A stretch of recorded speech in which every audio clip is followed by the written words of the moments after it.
Assalamu alaikum ya ku yan uwa musulmai, jama'ar duniya, kun ce jama'ar Ghana, jama'ar Niger da Chad da Cameroon da sauransu. Ita rayuwar da ke gani kuma ya farko haka zalika sai ya ƙarshe. Kullu nafsin za'iqatul maut. Kowane rai ya ɗanɗani zafin mutuwa. Shi wannan haka yake. Abu ne ya same mu, ya same masoya baki ɗaya, ba a ji daɗi ba, duk da wannan haka Allah ya riga ya tsara kowa sai ya mutu. Haka Allah ya riga ya tsara.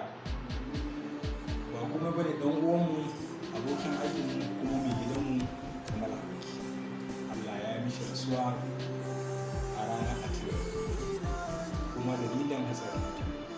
A dalilin haka ni ina miƙa ta'aziyata ga dukkan 'yan uwa musulmai da duka masoya na faɗin duniya gaba ɗaya, musamman ma Najeriya a yankin Arewa. Saboda kuma da ke gani zai farko zai ƙarshe. Rayuwar da ke gani ba bakin komai ba ce. Kamar mutumin kirki ne, yana da zama da mutane lafiya, baya da faɗa, yana son jama'a. Mutum ne masoyin manzon Allah sallallahu alaihi wasallam, baya son tashi hankali ko kaɗan. Abu ne in Allah ya riga ya tsara, lokacin ka ba za ka taɓa wuce shi duk yadda yake.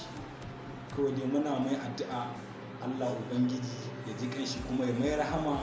Mu da za mu zo ta zo namu ka samu cika da yawancin imani, ya Allah ka yi rahama ka bane shi.